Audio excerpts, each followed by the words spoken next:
Hi, I'm Tim. Welcome to Watchbox, and thanks for logging on. If you love this watch, email me, tmosso@thewatchbox.com. It's in the description below. Your purchase and pricing email question line for buying this or any watch you see on any Watchbox platform. Please reach out to me directly, tmosso@thewatchbox.com for pricing. Today, we're discussing a model that launched at SIHH 2012, a redesign of the Master Control. This timepiece brings the proportions of the case more in line with what we expect of the Master Ultra Thins, a more graceful, automatic all-arounder for Jaeger-LeCoultre in the 2010s. The timepiece, 39 millimeters in diameter by 9 millimeters thick, 46.7 millimeters lug tip to lug tip, and if we include the solid end links of the bracelet, the absolute distance across the wrist was 52.1 millimeters with a 20 millimeter spacing between the lugs. Now, the Master Control back in the 2000s was a little bit brutal. 40 millimeters, exceptionally thick, heavy lug profiles, a case originally designed for sports watches. This watch improves on the grace and proportions of that model, as well as the machine inside.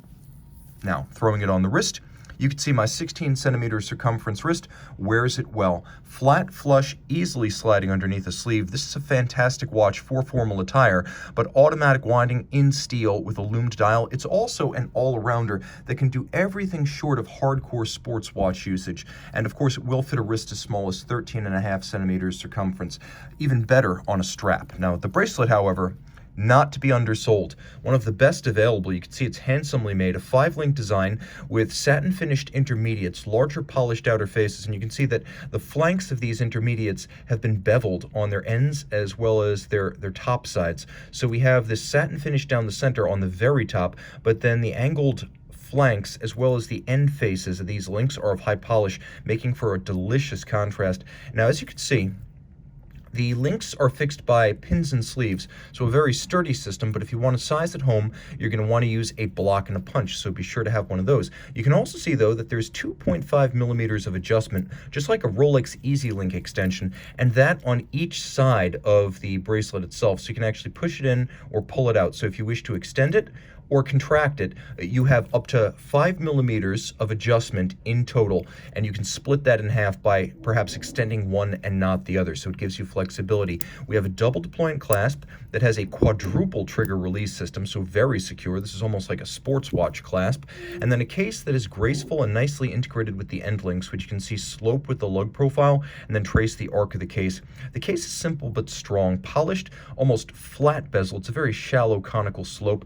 The case sides are sheer but narrow, and then you can see there's a little bit of a transitional bevel on the flanks. Both flanks as well as lug hoods are of high polish, and if you look closely, you can see that the bezel is very subtly stepped in from the case band to create the impression of an even thinner watch. The dial underneath a sapphire that is only slightly domed is a silver sunburst metallic, so they're grained lines or rayons radiating out from the center underneath the hands. The hands are half frosted. The previous Master Control used alpha style hands. These are true Dauphine, and the half frosting, half polishing allows them to stand out better against the silver base. It is a loomed dial. There will be a loom shot. We do have applique faceted dart style indices as well as tri-Arabic numerals, and the timepiece features a lovely counterweighted lancet style seconds hand. It also includes a hacking or stop seconds function, and there is an intermediate position for quick setting the date, which changes with a remarkably crisp and satisfying jump. Turn it all over, we have an evolution for the best of the well-regarded 889 ultra-thin dress automatic. This is the 899. The big changes are in the free-sprung balance, the ceramic rotor bearings, the unidirectional winding system, and the spire profile gear train. The actual teeth of the gears, they use what's known as a spire profile, which was co-developed between JLC and a number of other firms in Swiss horology.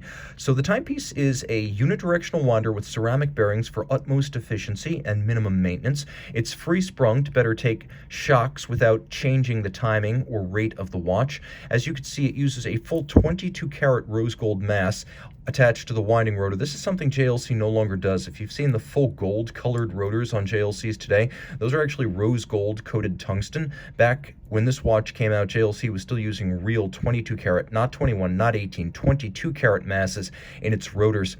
43-hour power reserve, it beats away at 8 beats per second, and you can see it's a combination of hand finishing and machine finishing, but nicely done with circular Côte de Genève engine turning on the base plate and real kiln-fired blue oxidized screws. All of this water resistant down to 50 meters, which is superb for a dress watch, as those are generally 30, sometimes even 20 meters water resistant. There's one more factor, and that's the Master 1000 Hours Control. A 1000 hour test of the fully assembled watch. It goes through a chronometry test, and this model had to reach a standard of no worse than -1 + 6 seconds per day. Remember, a chronometer from the COSC can lose up to 4 seconds a day, and that's as a bare movement. This is a cased-up watch test. It also tested winding efficiency, power reserve, shock resistance, and water resistance. So the Master 1000 Hours Control, the namesake of the watch, and also assuring that you receive a superior product. From La Grande Maison, the most hallowed watchmaker in the Vallée du Jeu, this is the Master Control. Reach out to me at Tim Mosso at thewatchbox.com for purchase and pricing details. Back with the Master Control in the dark.